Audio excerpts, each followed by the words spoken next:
جسم فروشی کی ایک عجیب داستان۔ ایک شخص تھا جس نے اپنی زندگی میں کبھی بھی کسی غیر عورت کی طرف نظر اٹھا کر نہیں دیکھا تھا۔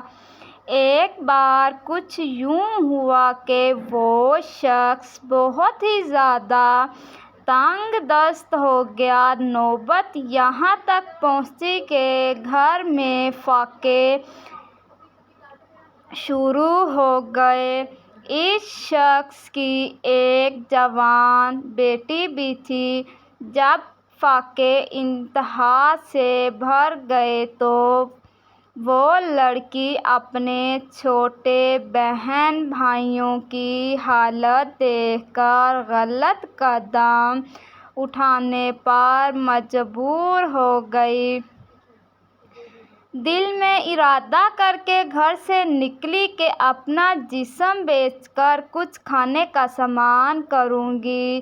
وہ گھر سے نکل کر پوچھتے پوچھتے ایسے علاقے میں جا پہنچی جہاں پر جسم فروشی کی جاتی تھی۔ وہ لڑکی وہاں جا کر اپنی ادائیں دکھا کر لوگوں کو اپنی جانب متوجہ کرنے لگی۔ لیکن کسی ایک شخص نے بھی اس کی طرف توجہ نہیں دی۔ توجہ تو دور، کسی نے اس کی طرف نظر تک اٹھا کر نہیں دیکھا۔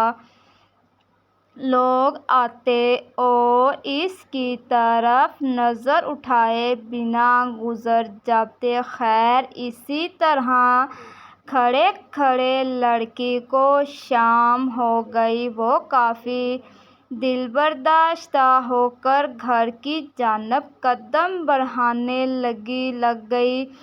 جب گھر پہنچی تو اپنے باپ کو منتظر پایا۔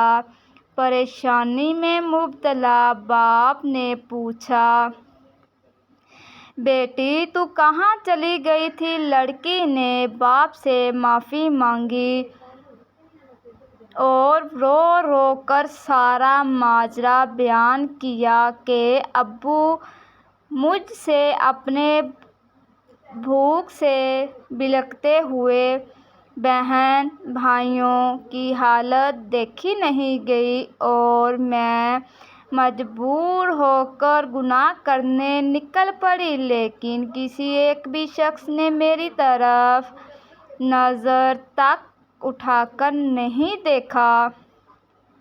سارا ماجرا سننے کے بعد باپ نے اپنی بیٹی سے کہا کہ بیٹا، تیرے باپ نے آج تک کبھی کسی غیر عورت کی طرف آنکھ اٹھا کر نہیں دیکھا، تو پھر یہ کیسے ممکن تھا کہ کوئی تیری طرف نظر اٹھا کر دیکھے؟ اس لیے اپنی نظر کو عورت کی چادر پر بھی نہ ڈالو، کیونکہ نظر شہوت کی بیج ہوتی ہے۔ اگر آپ کو ہماری ویڈیو پسند آئی ہے تو ہمارے یوٹیوب چینل کو سبسکرائب ضرور کیجیے۔ شکریہ۔ اگر آپ کو ہماری ویڈیو پسند آئی ہے تو ہمارے یوٹیوب چینل کو سبسکرائب ضرور